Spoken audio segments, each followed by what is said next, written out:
I didn't realize at first that the promotion I was being prepared for was never actually meant for me, because when you're inside a system long enough you start believing that effort naturally leads to recognition, that consistency eventually turns into advancement, and that if you keep delivering results people will notice without needing to be reminded. And for years that belief seemed reasonable. I was dependable, visible, and quietly essential in a department that relied more on execution than presentation, the kind of place where ideas mattered only if someone was willing to stay late enough to make them real. And I was that person more often than anyone else, the one who filled gaps without being asked, fixed problems before they escalated, and carried projects through stages no one else wanted responsibility for. And when conversations about growth started happening, about future leadership needs, about the importance of internal candidates who understood systems from the inside, I allowed myself to believe that those conversations included me for a reason, not because I was ambitious but because I was already doing the work of someone above my title, and the person reinforcing that belief more than anyone else was my manager, not my boss from before but someone different, someone who spoke carefully, who praised subtly, who never promised directly but implied constantly. An implication is powerful when it comes from someone who controls access, and for months, I was told that I was being positioned, that timing mattered, that leadership transitions required patience, that visibility would come naturally if I stayed focused on execution. And I did exactly that. I stayed focused, I didn't push, I didn't ask for guarantees, I didn't document conversations the way I should have, because trust creates silence, and silence is often mistaken for safety. And the first sign that something was wrong didn't come in the form of exclusion or conflict, but in preparation, because suddenly I was being asked to train someone new, someone younger, less experienced, framed as support, framed as help, framed as succession planning in the abstract sense rather than anything specific. And I agreed without hesitation because agreement had always been the currency that moved things forward for me. And at first the training felt normal, standard onboarding, system walkthroughs, context explanations, but gradually the questions shifted, becoming less about understanding and more about ownership, less about process and more about narrative. And I noticed how often my answers were being repeated later in meetings by someone else, how ideas I had explained casually were suddenly being framed as strategic insights coming from a different voice, and still I didn't react because reaction would have broken the image of stability I had spent years building. And stability is often what people like most about you until it becomes inconvenient. And the moment it became inconvenient was the day I found out, indirectly, that the promotion had already been filled, not officially announced, not communicated to me, but decided quietly in a meeting I wasn't invited to, and the person stepping into that role was the same person I had been training, the same person whose questions I had answered, whose gaps I had filled, whose credibility I had unknowingly built, and the explanation I was given afterward was delivered with practiced sympathy. About timing, about organizational needs, about how leadership felt this was the best move for now.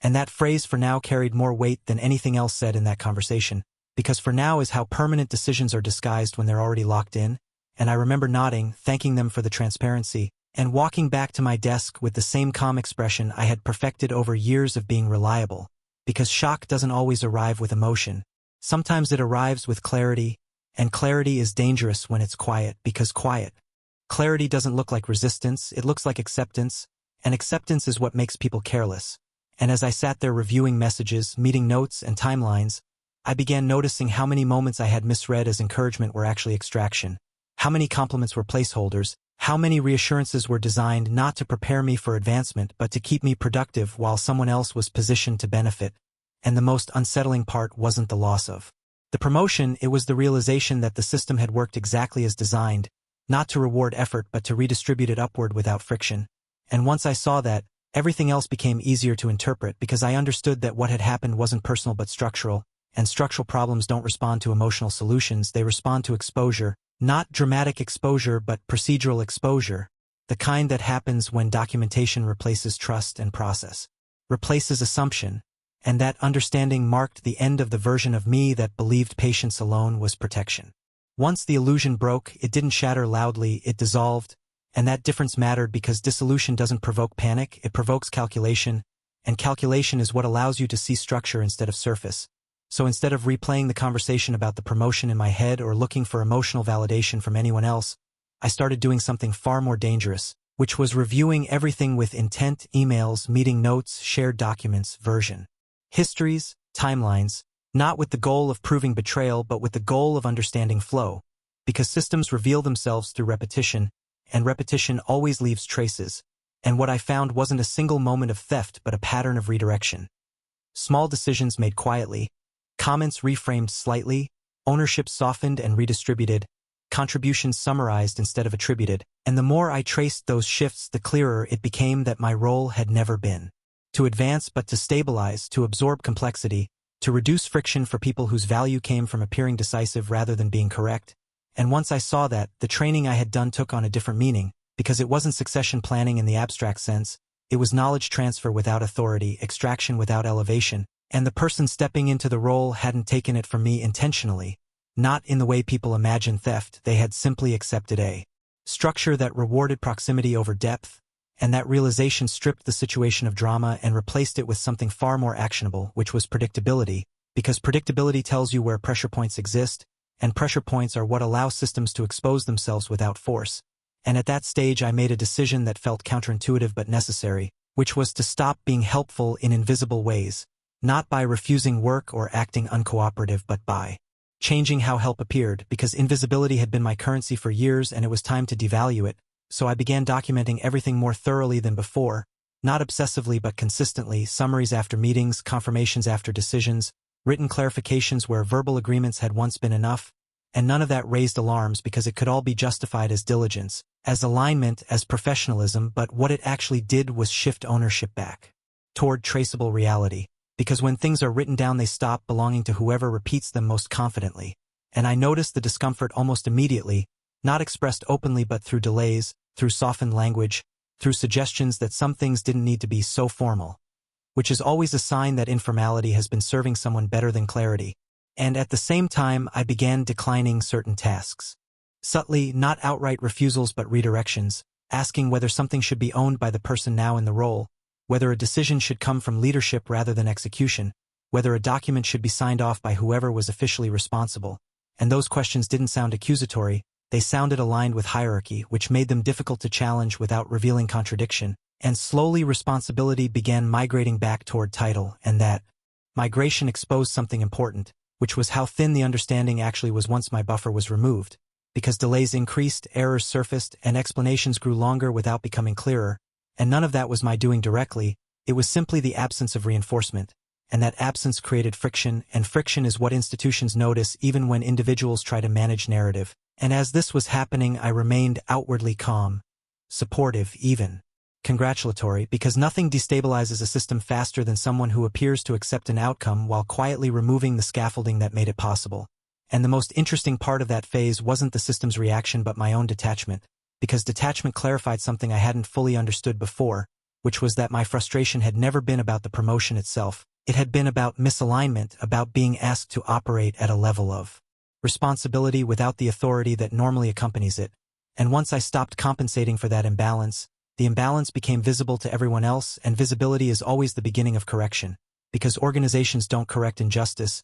they correct inefficiency, and inefficiency had finally become undeniable, and that realization shifted the entire trajectory of what followed, because from that point forward the outcome was no longer dependent on my emotional state or anyone else's intentions. It was dependent on whether the system could tolerate the truth of its own design once it was no longer being smoothed over. The moment things became irreversible didn't arrive with confrontation or accusation, it arrived with review, because review is how organizations investigate without admitting they're investigating, and the trigger for that review wasn't anything dramatic but a sequence of missed expectations that could no longer be explained away by effort or intent, deadlines that slipped without clear ownership, decisions that required repeated clarification, meetings that ended with more questions than answers, and once that pattern became visible at the leadership level it stopped being a personnel issue and became a systems issue, which meant scrutiny shifted from individuals to process, and process has no loyalty, it only measures consistency, and consistency was exactly what had been disrupted once my invisible support was removed, and I noticed the shift not through announcements but through invitations, calendars filling with meetings labeled alignment, review, follow-up, language that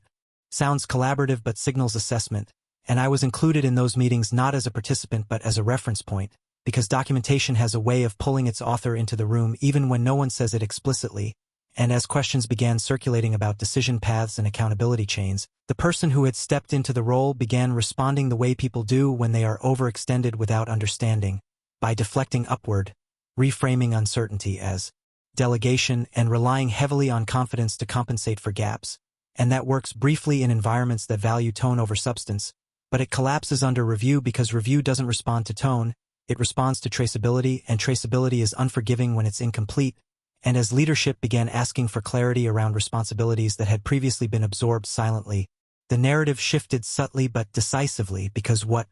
had once looked like smooth leadership now looked like dependence on unseen labor, and once that dependency is recognized it can't be unseen, and around that time I was asked to provide context for certain decisions, not to explain outcomes but to clarify how they had been reached, and I did so calmly, factually, without editorializing, referencing documents, timelines, and previous approvals, and what mattered wasn't what I said but how easily it aligned, because alignment is what exposes misalignment elsewhere, and the contrast became unavoidable, not in a way that humiliated anyone publicly but in a way that reoriented trust privately. And trust is the currency that determines who is listened to when things go wrong, and once trust began moving away from title and toward substance, momentum followed naturally, because systems always prefer stability, and stability had quietly reattached itself to me not because I asked for it but because I had stopped hiding it.